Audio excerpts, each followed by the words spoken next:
जिंदा और असली नाम में आप सब बहन भाइयों को सलाम। पिछले हफ्ते का कितने लोगों को कलाम याद? क्या सीखा था पिछले हफ्ते में?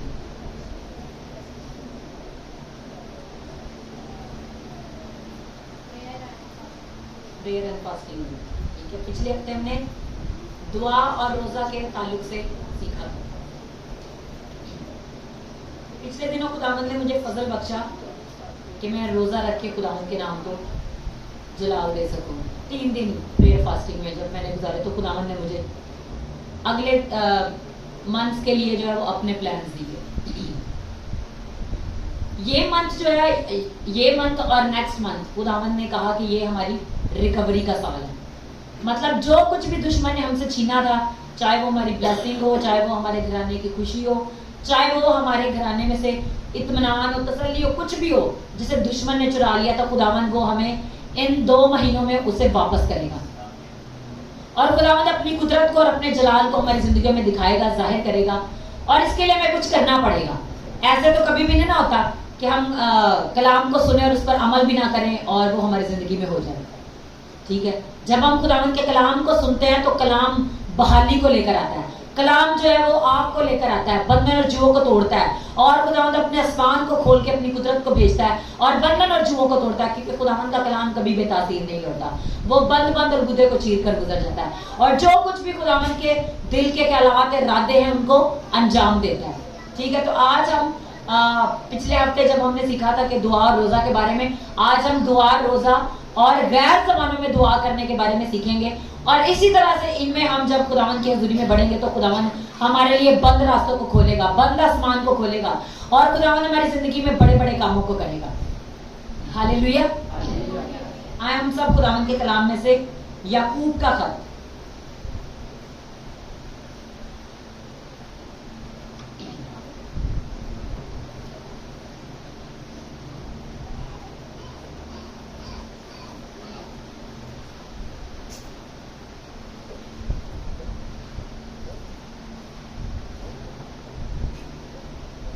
और उसकी 5 बाब और उसकी 16 आयत से हम पढ़ेंगे।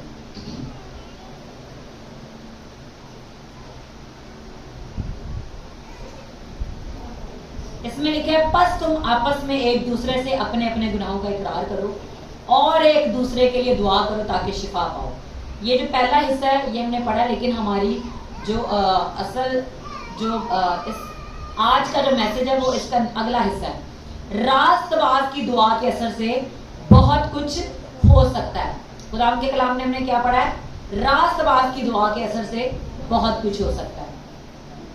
जब हम खुदावंद की हुजूरी में आ जाते हैं, हम तौबा कर लेते हैं, हम खुदावंद को कबूल कर लेते हैं, तो हम क्या बन जाते हैं? हम रास्तबाज। हमने पिछले दिनों पिछले मीटिंग्स में जो कलाम था लहू के बारे में, वहां पर सीखा था कि हम यीशु के लहू से धुलकर फ्री में रास्तबाज ठहराए गए हैं। ठीक है, यीशु के लहू से हमें जिंदा राह से पाक मकान में दाखिल होने की जरूरत है, दिलेरी है। और यीशु ही का लहू हमें धोकर पाक और साफ करता है। अब यहाँ पर हमने पढ़ा रास्तबाज की दुआ के असर से बहुत कुछ हो सकता है। जब हम अपने आप को पाक करके अपने आप खुदावंद की हुजूरी में देके खुदावंद की हुजूरी में झुकेंगे तो हमारी दुआ को खुदा सुनेगा और हमारे लिए आसमान को खोलेगा। और खुदावंद के कलाम में यह भी लिखा है कि रास्तबाज की दुआ से शहर सरफराजी पाता है। इमसाल की किताब में लिखा है कि रास्तबाज की दुआ से शहर सरफराजी पाता है। अब देखिए कि शहर है, उसके अंदर क्या चीजें आ जाती हैं? उसके अंदर हमारा घर भी आ जाता है, उसके अंदर हमारा मोहल्ला भी आ जाता है, उसके अंदर हमारा खानदान भी आ जाता है, उसके अंदर हमारे फैमिली से रिलेटेड हर चीज आ जाती है। और ना सिर्फ हमारा मोहल्ला बल्कि सारे मोहल्ले जितने हमारे शहर में आते हैं वो सारे के सारे आ जाते हैं। तो खुदावंद का कलाम क्या कहता है कि रास्तबाज की दुआ के असर से शहर सरफराजी पाता है, शहर को खुदा सरफराजी बख्शता है। ठीक है, तो खुदावंद ये हमें कैसे बख्शता है कि हम दुआ में बढ़े और खुदावंद की हुजूरी में चलें और उसके नाम को जला दें। पिछले हफ्ते में ज्यादातर हमने सीखा था रोजे के बारे में। तो दुआ और रोजा और इसके साथ आ जाता है जी गिविंग। ये 3 चीजें और इसके साथ सबसे जो एक मेजर चीज है वो दुआ और रोजे के अंदर ही आती है, वो है खुदावंद के कलाम को पढ़ना। ये चीजें जब हम एक साथ लेकर चलते हैं तो खुदावंद के कलाम की कुदरत हमारी जिंदगी में और गहरे तौर से नाजिल होती है। खुदावंद के गहरे भेद हम पर खुलते हैं और जो चीजें हम पहले नहीं जान पाते थे वो खुदावंद हम पर जाहिर करना शुरू कर देता है। अगर हम देखें एलिया को पुराने अहदनामा में, तो वो क्या करता था? वो खुदा की हजूरी में बैठा रहता था, खुदा के साथ उसने अपना आप लगाया था वो बयाबानों में, और वहां पर लिखा है कि वो ऊंट की बालों की पोशाक पहने और एक पटका उसके ऊपर रहता था और वो जंगलों में बयाबानों में अकेला रहता था। खुदा की हजूरी में वो वक्त गुजारता था और खुदा के नाम को जला देता था। आज खुदा भी हमसे ये चाहता है कि हम खुदा की हजूरी में रहें, खुदा के साथ उसके साथ टाइम स्पेंड करें। तो प्रेयर क्या है जी? खुदा के साथ रफाकत है। जब हम खुदा के साथ रफाकत में आते हैं और उसके साथ हम रोजा रखते हैं, और रोजा रखने के साथ हम क्या करते हैं? कलाम को पढ़ते हैं। अब मैंने कई बार ये देखा है कि जब हम ज्यादा दुआ करते हैं तो क्या होता है कि हमारी स्पिरिट जो है वो रिचार्ज होती है, मतलब हमारी रूह में आग भरना शुरू होती है। और ये रूह में आग भरना कैसे शुरू होती है? वो है जी गैर जबानों में दुआ। गैर जबानों में जब हम दुआ करना शुरू करते हैं तो हमारी रूह के अंदर आग भरना शुरू होती है। गैर जबाने की दुआ क्या है? गैर जबानों में दुआ ये नहीं है कि जैसे हम बोल के कर रहे हैं कि खुदावंद तेरा शुक्र हो, हम तेरी तमजीद करते हैं। गैर जबानों की दुआ वो दुआ है जिसे हम नहीं जानते लेकिन उसे बाप जानता है। वो जबाने जो वो हमारी अपनी जबाने नहीं है, वो हमें खुदा का रूह देता है और रूह हमें गाइड करता है, रूह हमें लीड करता है कि किस तरह से हम बाप के साथ कनेक्ट होकर उन जबानों में दुआ करें। तो क्या करता है? वो ऐसी जबानें हैं जिसे खुदा जानता है, खुदा के फरिश्ते जानते हैं, और वो क्या करती है? जबानें हमारी जो स्पिरिट है, हमारा जो रूह है, उसे जोरावर बना देती है। अब मैं प्रेयर कर रही थी पिछले दिनों, तो मैं प्रेयर कर रही थी और मैं देख रही थी कि मेरे ऊपर आग आ रही है और आस्ता आस्ता मैं देख रही थी कि मेरा पूरा बदन आग बन गया। जब आप खुदावंद के हजूरी में बैठकर गैर जबानों में प्रेयर कर रहे होते हैं, जो आप मेडिटेशन के साथ जो आप देख रहे होते हैं, वो आपके अंदर होना शुरू हो जाता है। तो क्या है जी? गैर जबानों की दुआ वैसे भी हमारी स्पिरिट के अंदर आग को भर देती है, हमारे अंदर जोर भर देती है और हमें उन कुव्वतों पर, उन तरीके की कुव्वतों पर क्या करती है? गालिब बना देती है। अब ये दुआ क्या है? अब ये दुआ हम खुद नहीं कर सकते। अब कोई भी जिसके पास ये गिफ्ट नहीं है गैर जबानों का, वो इस दुआ को नहीं कर सकता। तो सबसे पहले क्या, अगर हम खुदा के रूह से भर गए लेकिन अगर हमें गैर जबानें नहीं मिली तो हमें उनके लिए प्रेयर करनी है कि खुदावंद तेरी गैर जबानों की जो नेमत है वो मेरी जिंदगी पर उंडेली जाए, वो आग मेरी जिंदगी पर उंडेली जाए, ताकि जिंदा खुदावंद मैं उन गैर जबानों से तेरे नाम को जला दे सकूं। अब गैर जबानों के बारे में यह है कि वो हमारी रूह को तरक्की देती हैं। खुदावंद के कलाम में लिखा है कि जो कोई गैर जबानों में दुआ करता है वो अपनी तरक्की करता है। वो कैसे अपनी तरक्की करता है? उसके अंदर पहले जब हम गैर जबानें बोलना शुरू करते हैं तो एक दो वर्ड होते हैं, लेकिन जैसे जैसे हम बोलते जाते हैं वो जबानें बढ़ना शुरू हो जाती हैं। तो सबसे पहला काम क्या होता है हमारी लाइफ में? वो जबानें बढ़ना शुरू होती हैं और फिर वो जबानें चेंज होना शुरू हो जाती हैं। फिर एक जबान आती है, दो जबान आती है, तीन जबानें आती हैं और वो जबानें हमें कंट्रोल कर लेती हैं। और फिर जब हम वो मुकम्मल प्रैक्टिस में उन जबानों को बोलते रहते हैं तो वो जबानें हमारे ऊपर कंट्रोल कर लेती हैं। वो जबानें ऐसी जबानें हैं जिसे इंसान नहीं जानते, उसे शैतान भी नहीं जानता। शैतान को उन जबानों का नहीं पता, उस जबानों का खुदा को पता है। वो फरिश्तों की जबानें हैं और फरिश्ते उन जबानों से खुदा के नाम को जला देते हैं। जब हम गैर जबानों में दुआ करते हैं तो फरिश्ते एक्टिव होते हैं, फरिश्ते एक्टिव होते हैं और हमारे बिहाफ पर वो काम करते हैं। गैर जबानों की दुआ से सबसे पहले क्या होता है? हमारे अंदर खुदा के रूह की कुदरत भरती है और फरिश्ते जो है खुदा के रूह की कुदरत की तरफ अट्रैक्ट होते हैं। फरिश्ते खुद से कोई भी काम नहीं करते, वही काम करते हैं जो हमारे अंदर खुदा का रूह उन्हें दिखाता है। जहां जहां पर आग उसे नजर आती है फरिश्ते उस आग की तरफ अट्रैक्ट होते हैं और जो जो हम गैर ज़बानें बोल रहे होते हैं उनके बिहाफ पर वो काम करना शुरू कर देते हैं। अब उन जबानों में हमें पता नहीं होता हम क्या प्रेयर कर रहे हैं। तो खुदा के कलाम में लिखा है, अगर हम रोमियो के नाम पर उस रसूल का खत खोलें और उसके 8 बाब में से 8 बाब में लिखा है उसकी 26 आयत में, इसी तरह रूह भी हमारी कमजोरी में मदद करता है क्योंकि जिस तौर से हमको दुआ करना चाहिए हम नहीं जानते, मगर रूह खुद ऐसी आहें भर भर कर हमारी शिफायत करता है जिनका बयान नहीं हो सकता। मतलब सबसे पहले रूह क्या करता है? वो हमें अपने लिए दुआ करना सिखाता है। अब जो बेसिक चीजों में हमारी नीड है वो हमें नहीं पता कि हमने वो दुआ कैसे करनी है, लेकिन खुदा का रूह हमारी मदद करता है, खुदा का रूह हमारे लिए प्रेयर करता है, खुदा का रूह हमारे लिए इंटरसेसरी प्रेयर मतलब शिफायत की दुआ करता है। खुदा से कहता है कि खुदावंद इसके लिए काम कर।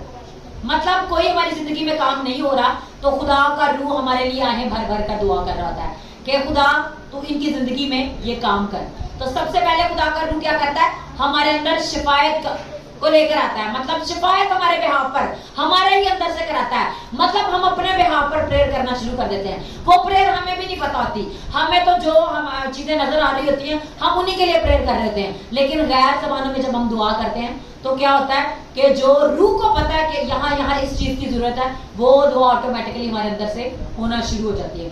हम स्पिरिचुअल रैलम में नहीं देख सकते कि हमारे खिलाफ कौन कौन सी चीजें एक्टिवेट हुई है, शैतान ने कौन कौन सी प्लानिंग बनाई है, कौन कौन से तीर हमारे लिए चलाए गए हैं। लेकिन जब हम गैर जबानों में दुआ करते हैं तो हम शैतान के जलते हुए तीरों को बुझा सकते हैं। वो जबानें जब हम बोलते हैं तो रूह कुद्दस के जो हथियार हैं जो हमें स्पिरिचुअल रैलम में फाइट करने के लिए मिलते हैं वो भी एक्टिवेट हो जाते हैं।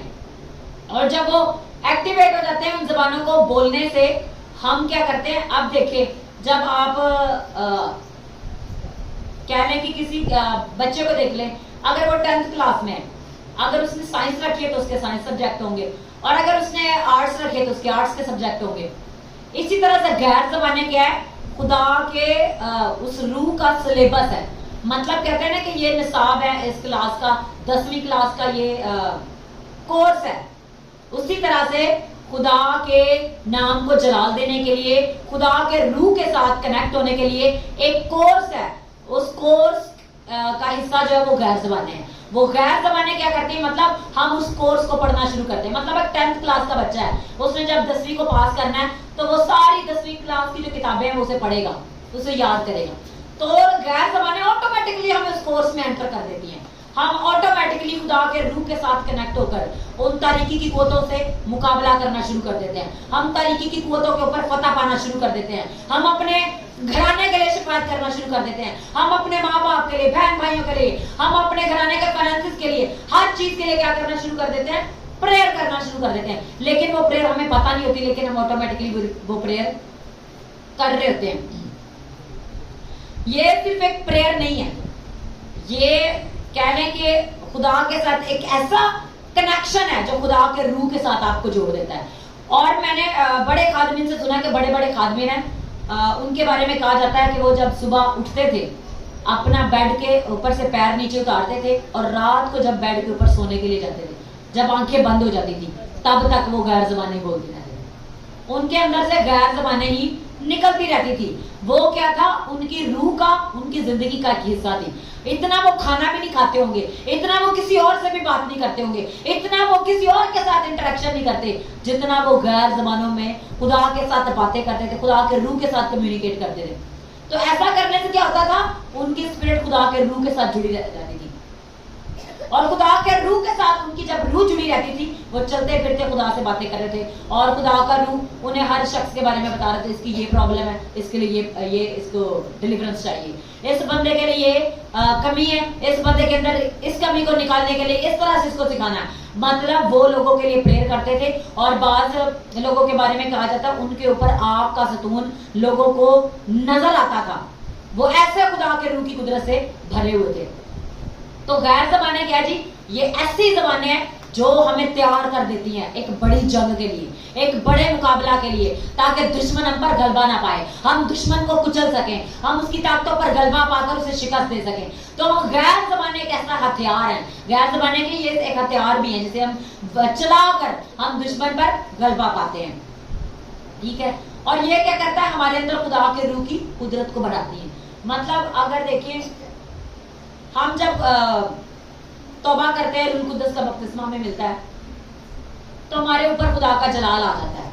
और जब हम गैर ज़बानों में इन्वॉल्व रहते हैं तो खुदा की कुदरत हमारे ऊपर बढ़ती जाती है। मतलब कह ले कि खुदा का नूर, खुदा का जलाल हमारे ऊपर मुसलसल बरसता जाता है, हमारे ऊपर बहता जाता है और उसकी कुदरत हमारी जिंदगियों पर मैनिफेस्ट हो जाती है। और उस कुदरत के मैनिफेस्ट होने से हम खुदा के रूह के साथ मुकम्मल कनेक्ट होते हैं और खुदा का रूह हमारे साथ बोलता है। ठीक है।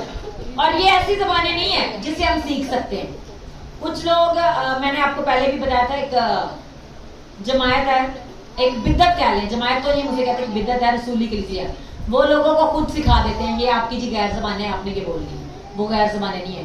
खुदा के कलाम के मुताबिक जो हमने सीखा है या खादमीन से सीखा है वो यही है कि गैर ज़बानें क्या है, वो ऐसी ज़बानें हैं हमें उन ज़बानों का नहीं पता, लेकिन वो ऑटोमेटिकली हमारे मुंह से निकलती हैं, वो हमारे मुंह से निकलती हैं और हम उससे रिचार्ज हो जाते हैं। और पहले एक ज़बान आती है, फिर दूसरी ज़बान आती है, फिर पौलुस रसूल कहता है मैं सबसे ज्यादा गैर ज़बानों में दुआ करता हूँ। और जब वो सबसे ज्यादा गैर ज़बानों में दुआ करता है तो उसकी स्पिरिट जो है वो रूह से, कुदरत से, आग से भरी रहती है, और उस आग से भरे होने के सबब से वो खुदा की रूह की कुदरत से भरा रहता था। और मैंने एक फिल्म देखी, वो कलाम सुना रहा है, जब वो कलाम सुना रहा है तो रूह कुदस कबूतर की माने वो उसके ऊपर ठहरा हुआ, ठीक है, क्योंकि वो चलते फिरते उठते बैठते गैर ज़बानों में खुदा से बातें करता था। और ये आसमानी ज़बान हमें आसमान के साथ कनेक्ट करती है, ये हमारा जमीन के साथ लिंक नहीं करती, ये हमारा आसमान के साथ, बाप के साथ कनेक्ट करती है। और इससे क्या होता है, हमारी पहले हम अपने अकल से प्रेयर कर रहे थे, खुदा के कलाम में ये भी लिखा कि मैं रूह से भी दुआ करूंगा, मैं अकल से भी दुआ करूंगा, मैं रूह से भी गाऊंगा और अकल से भी गाऊंगा, ठीक है। हम अपनी अकल से इतनी दुआ नहीं कर सकते जितनी हम रूह से दुआ कर सकते हैं, क्योंकि खुदा के कलाम में लिखा है कि रूह तो मुस्तैद है लेकिन जिस्म कमजोर है, ठीक है। अब क्या होता है कि जब हम गैर ज़बानों में दुआ करते हैं तो ये जो हमारा माइंड है ये उस तरह से ऑपरेट नहीं हो रहा था, क्योंकि इसे नहीं पता कि क्या प्रेयर होती है। हाँ, जस्ट हम इसे मेडिटेट तो कर सकते हैं, लेकिन ये जो गैर ज़बानें हैं इसको जब हम बोलते हैं तो सबसे पहले क्या होता है, हम खुदा को देखना शुरू करते हैं। गैर ज़बानों का सबसे बड़ा जो मकसद है वो ये है खुदा के तख्त को देखना। जब आप गैर ज़बानों में खुदा की तमजीद करना शुरू करें, शुक्रगुजारी करना शुरू करें, तो आंखें बंद करने के बाद सबसे पहले खुदा के तख्त को देखना शुरू करें। और जब आप खुदा के तख्त को देखना शुरू करेंगे तो खुदावंद की ग्लोरी, उसका जलाल आपकी जिंदगी पर बहना शुरू होगा। बच्चे को चुप कर रखें, ठीक है। तो ये ज़बानें क्या है, बाप के साथ डायरेक्टली हमें जोड़ती हैं, और हम इन प्रेयर इन गैर ज़बानों में वर्शिप भी करते हैं। वर्शिप क्या है जी, खुदा की तमजीद है, उसकी सताइश है। अब देखें आपके दिल में जो फीलिंग्स है, आपके दिल में जो जज्बात है, आप उसे कितना को बयान कर पाएंगे, कितनी को देर अपने उस दिल के ख्यालात का इजहार कर पाएंगे खुदा के सामने। लेकिन जब हम खुदा के रूह की हिदायत से दुआ कर रहे होते हैं तो हमारे दिल के ख्याल, हमारे दिल के भेद तक खुदा की हुजूरी में खुल जाते हैं, और हमारी रूह खुदा के रूह के साथ मिल जाती है। और जब हमारी रूह खुदा के रूह के साथ मिल जाती है तो ऐसा कनेक्शन बनता है कि हम खुदा के रूह के साथ जुड़कर खुदा के नाम को जलाल देना शुरू करते हैं, ठीक है। और ये जरूरी नहीं है कि हम गैर ज़बानें जब बोल रहे हैं तो हम बुलंद आवाज से गैर ज़बानों में दुआ करें, ये जरूरी नहीं है। हम गैर ज़बानों में स्लो आवाज में भी दुआ कर सकते हैं, हमारे होंठ भी हिल सकते हैं, और बाज़ दफा ऐसा होता है कि हमारे होंठ हिलते नजर भी नहीं आते, हमारी ज़बान ही अंदर से चल रही होती है और हम गैर ज़बानों में दुआ कर रहे होते हैं, ठीक है। अब जब हम गैर ज़बानों में दुआ कर रहे होते हैं तो शैतानी क़ुव्वतें पूरी कोशिश करती हैं कि वो सुने कि हम क्या बोलते हैं, लेकिन जब तक कोई वर्ड हमारे मुंह से नहीं निकलता वो उस ज़बान को नहीं जान सकते। गैर ज़बानें शैतान को नहीं पता, वो खुदा के साथ कनेक्ट होने वाली रहती चीज़ है, ठीक है। जब हम उन ज़बानों में दुआ करते हैं तो शैतान को हम कंफ्यूज कर देते हैं, ठीक है। गैर ज़बानों में दुआ करने से क्या होता है, शैतान कंफ्यूज हो जाता है, उसको समझ नहीं आती कि ये क्या हो रहा है, क्योंकि हम खुदा के रूह कुद्दस के साथ जुड़कर आसमानी मकामों पे पहुंच जाते हैं और वहां पे फरिश्तों के साथ इंटरेक्ट करते हैं, खुदा के रूह के साथ बाप के तख्त के सामने घुटने होते हैं और खुदा के नाम को जला देते हैं, और हम खुदा की बादशाही को ढूंढते हैं।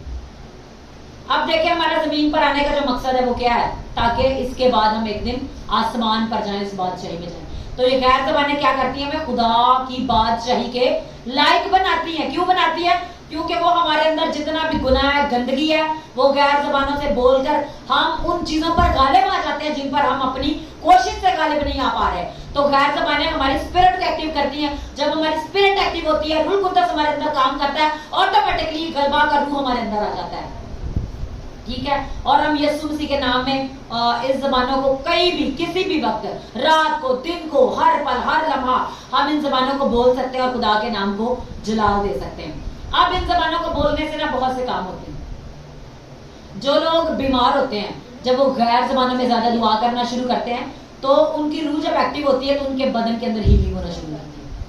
मतलब कोई बीमारी है, कोई कमजोरी है, तो वो उनके बदन से अंदर से निकलना शुरू हो जाती है। मैं खादिम की गवाही पढ़ रही थी तो वो कहते हैं कि उसे को सिस्ट था पैनक्रियाज का, पैनक्रियाज लबलबा जिसे शुगर की बीमारी, जिसे कह रहे हैं कि शुगर की बीमारियों की रसोली थी।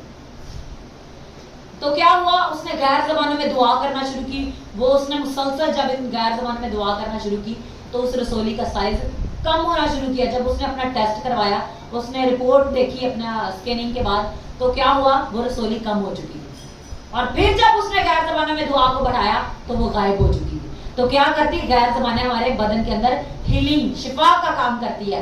वो हमारे अंदर ब्लेसिंग को लेके आती हैं, हमारे बदन को पाक करती हैं। हमारे बदन को जब पाक करती हैं तो बीमारियां उसके अंदर नहीं ठहर सकती, क्योंकि खुदा के कलाम में लिखा है कि हमारा बदन क्या है, रूह कुद्दस का मक़दस, और खुदा का रूह इसमें बसा हुआ है। जब खुदा का रूह इसमें बसा हुआ है तो कोई बीमारी इसके अंदर ठहर नहीं सकती। ठीक है, तो अगला क्या काम करती है गैर ज़बानें हमारी जिंदगी में, हमारे ईमान को बढ़ाती है। देखिए, जब हम गैर ज़बानें में दुआ करते हैं और खुदा हमारे थ्रू काम करता है, हमारी घराने में, हमारी लाइफ के अंदर काम करता है, तो ऑटोमेटिकली हमारा ईमान बढ़ना शुरू हो जाता है। और क्या होता है, उस ईमान के बढ़ने से हम नेक्स्ट लेवल पर मूव होना शुरू हो जाते हैं। हम खुदावंद हमारी जिंदगी से एक काम करता है, उसके बाद दूसरा काम करता है, दूसरे के बाद तीसरा, आहिस्ता आहिस्ता जब वो काम होना शुरू हो जाते हैं तो हम खुदा के रूह की कुदरत से और भरकर नेक्स्ट लेवल पर मूव होना शुरू होते हैं। हालेलुया। तो खुदा का रूह गैर ज़बानों के थ्रू हमारी जिंदगी में मुख्तलिफ काम करता है। ठीक है, तो ये जो हीलिंग होती है हमारे बदन में आती है, वो डिवाइन हीलिंग होती है। एक तो हीलिंग होती है ना कि हम बीमार होते हैं, हम शिफा पा जाते हैं, और फिर ऐसा होता है कि बाज लोगों को कुछ अर्सा के बाद फिर कोई बीमारी लग जाती है। लेकिन जब खुदा का रूह शिफा देता है, जब खुदा हमें शिफा देता है, तो वो बीमारियां दोबारा हमारे बदन में नहीं आती। डिवाइन हीलिंग, इलाही शिफा हमारे बदन के अंदर एंटर करती है। और फिर क्या होता है, जब हम गैर ज़बानों में खुदा के साथ कनेक्ट होते हैं, तो गैर ज़बानों में खुदा के साथ कनेक्ट होने के सबब से हमारी जिंदगी के अंदर रूह की नेमतें बढ़ना शुरू होती हैं।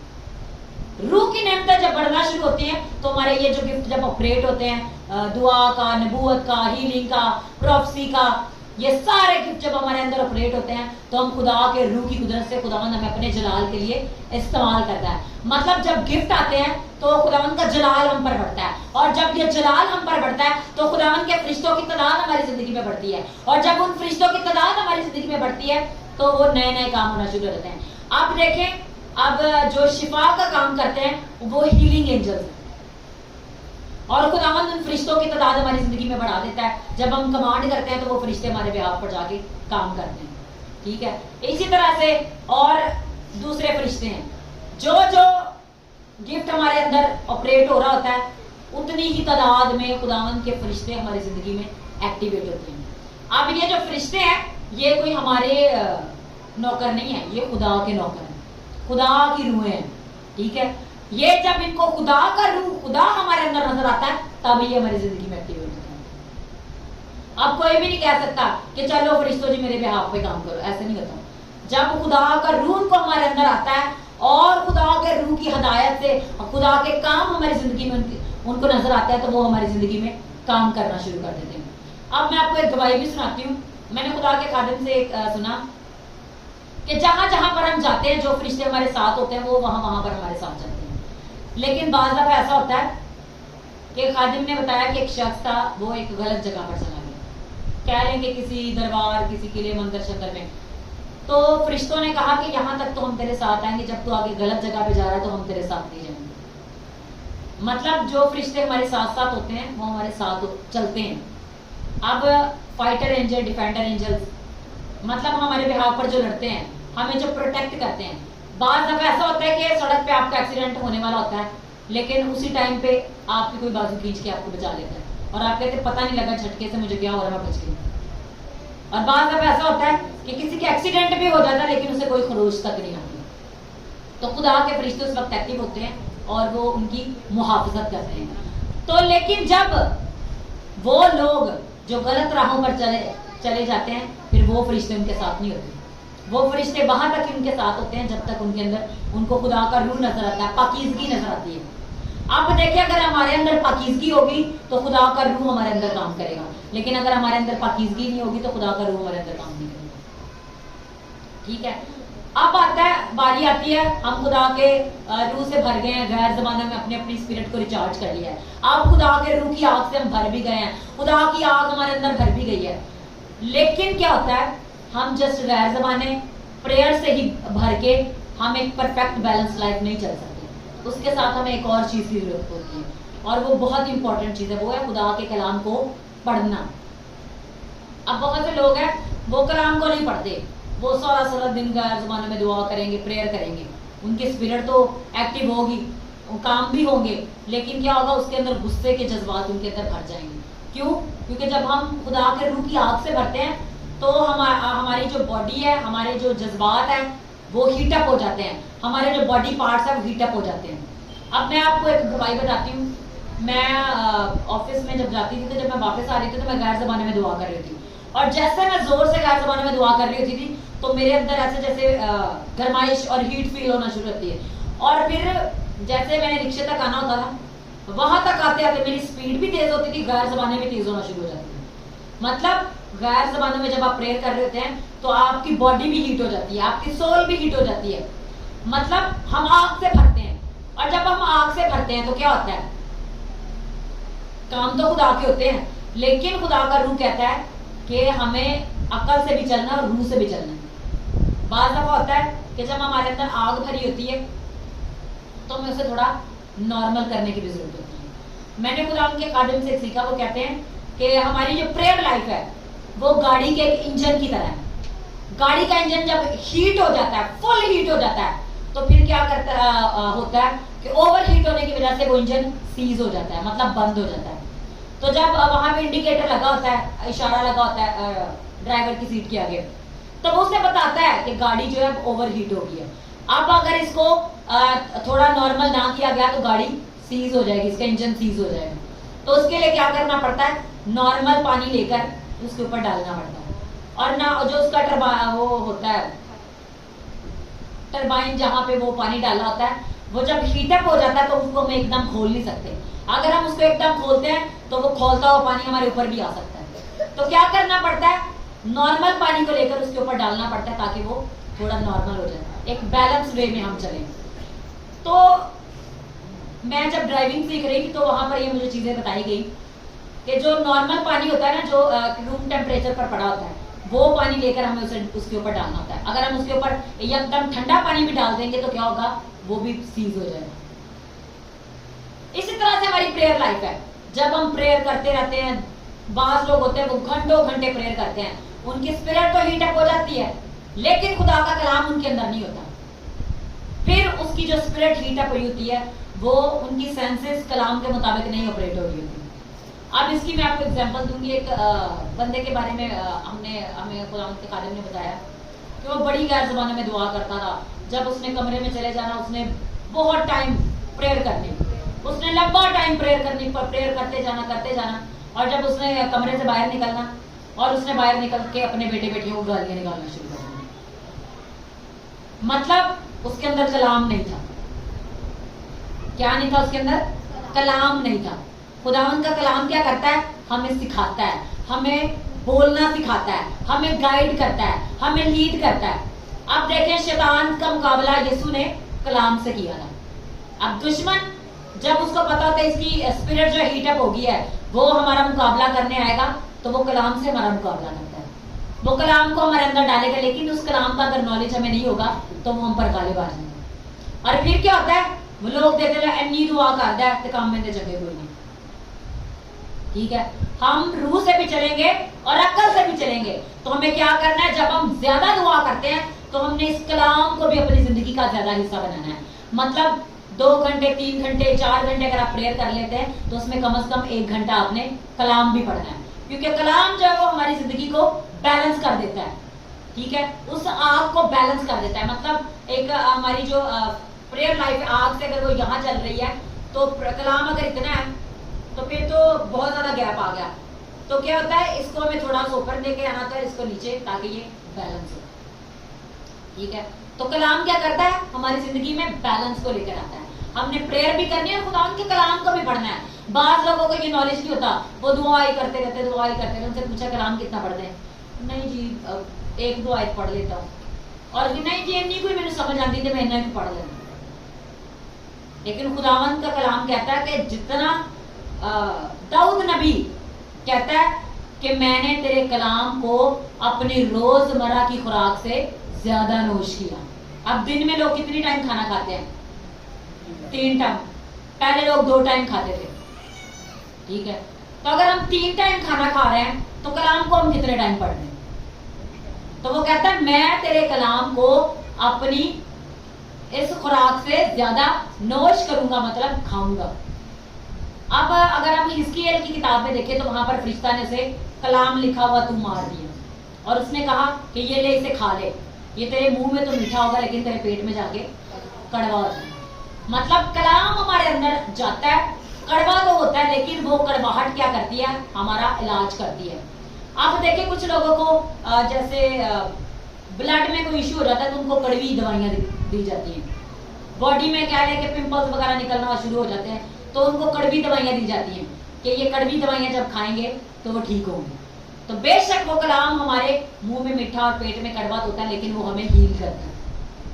इसी तरह से जब हम बैलेंस तरीके से खुदावंद के रूह के साथ चलेंगे तो खुदावंद हमारी जिंदगी में बड़े बड़े कामों को करेगा। हम रूह से भी चलेंगे, हम अकल से भी चलेंगे, हम दुआ भी करेंगे, हम रोजा भी रखेंगे और खुदावंद की हजूरी में कलाम को भी पढ़ेंगे और हम ऐसे बढ़ेंगे और कि हम जीतेंगे और दुश्मन हम पर खाले बनाए पाएगा और दुश्मन हमारे आगे आएगा, वो हमारा मुकाबला करने से एक रास्ता से आएगा लेकिन वो भागेगा 7 रास्तों से, क्योंकि हम खुदावंद के रूह की गाइडेंस से, खुदावंद के कलाम की कुदरत से उस पर खाले पाएंगे। हालेलुया। तो अब हमारे लिए डायरेक्शन क्या है कि हमने किस तरह से इन 2 महीनों में करना है। 2 महीनों में कम से कम जो लोग ज्यादा कर सकते हैं वो 3 घंटे गैर ज़बान में दुआ करें और आपने रोजे में ज्यादा रहना, ठीक है। मैं ये नहीं कहती कि डेली रोजे में नहीं, जो डेली रख सकते हैं वो डेली भी रखें। जितना आप फास्टिंग में रह सकते हैं आपने उतनी फास्टिंग करनी है, ठीक है। आपने दुआ भी करनी है, आपने रोजा भी रखना है और गैर ज़बानों में भी दुआ करनी है और कलाम को भी पढ़ना है। और जब आप ये सब करेंगे तो क्या होगा? खुदावंद ने जो मुझे गाइडेंस दी है वो ये है कि खुदावंद आपकी फैमिली को, आपके घरानों को बहाल कर देगा। जो जो काम आपकी लाइफ में रुके हुए थे, मतलब पहले नहीं हुए थे, वो होना शुरू हो जाएंगे। मतलब जो चीजें दुश्मन ने आपसे छीन ली थी, चुरा ली थी, वो उसने ले ली थी, खुदावंद उन चीजों को रिस्टोर करेगा, उनको रिकवर करेगा। आपकी जिंदगी में बरकतों को जो दुश्मन ने छीन ली थी उनको वापस लेके आएगा। और जिन चीजों के लिए आप रो रहे थे और आप तकलीफ में थे कि ये मेरे साथ पहले अच्छा था लेकिन अब बुरा हो गया, खुदावंद वो उसको फिर से रिवर्स कर देगा और खुदावंद अपने कलाम से, अपनी कुदरत से आपकी दुआओं के जवाब में वो काम करेगा और आपकी जिंदगी में वो बरकतों को लेकर आएगा। हालेलुया। और खुदावंद रिकवर करेगा। मैं ये आपको ऐसा नहीं बोल रही, आप दिसंबर का एंड नहीं होगा और आप गवाहियां देंगे कि हमने इस तरह से रूटीन को किया और खुदावंद ने हमारी जिंदगी में ये काम कर दिए। अगर दुश्मन ने आपके कारोबार को बांधा हुआ है, दुश्मन ने आपकी जॉब को बांधा हुआ है, आपको नौकरी नहीं मिल रही, तो आप इसको करना शुरू कर दे, हो जाएगा। अगर आपसे दुश्मन ने आपके हालात खराब कर दिए हैं, आपके फैमिली मेंबर को डिस्ट्रॉय कर दिया है, आपके घराने में लड़ाई झगड़े को ले आया, आपके घराने में उसने गुर्बत भेज दिया है, आपके घराने में दुश्मन को उसने एक्टिवेट कर दिया है, जादूगर आपके खिलाफ एक्टिवेट हो गए हैं, तो आप इस तरह से खुदावंद की हुजूरी में दुआ करना शुरू करें। खुदावंद आपकी बरकतों को रिस्टोर कर देगा, खुदावंद आपको बहाल कर देगा। और खुदावंद कहता है ना सिर्फ वो बरकतें जो तुमसे छीन ली गई हैं, बल्कि वो बरकतें जो अभी तक तुम्हारे लिए आसमान से रिलीज भी नहीं हुई थी, मैं वो भी तुम्हारे लिए रिलीज कर दूंगा। हालेलुया। तो जो लोग इस डायरेक्शन में मूव होंगे, जो लोग इस डायरेक्शन को ले लेंगे और इसी तरह से इन 2 महीनों में खुदावंद की हुजूरी में चलना शुरू करेंगे, वो बड़ी बड़ी गवाहियों को अपनी जिंदगी में लेंगे। उनकी स्पिरिचुअल लाइफ बहाल होगी। अगर उनकी दुआएं बंद हो गई थी, अगर वो दुआ सही तरह से नहीं कर पा रहे थे तो इस रूटीन को फॉलो करने से वो दुआ में बढ़ जाएंगे, वो खुदा के हजूरी में बढ़ जाएंगे, खुदा की आग में बढ़ जाएंगे, खुदा के जोर में बढ़ जाएंगे। हालेलुया। तो अब हमने क्या करना है? हमने बड़ी बड़ी बरकतों को लेना है। ये नहीं कि जो इस साल की हमारी बरकतें थी, अब देखें हमारी हर साल की हमारी बरकतें होती हैं, तो हमने दिसंबर के खत्म होने से पहले इस साल की जितनी भी बरकतें थी जो अभी तक हमें नहीं मिली, वो तो हमने छुड़ानी है। जो हमारे पिछले सालों की भी बरकतें थी, अगर हम इस रूटीन में खुदावंद की हुजूरी में आ जाएंगे तो वो भी बरकतें खुदावंद रिलीज कर देगा।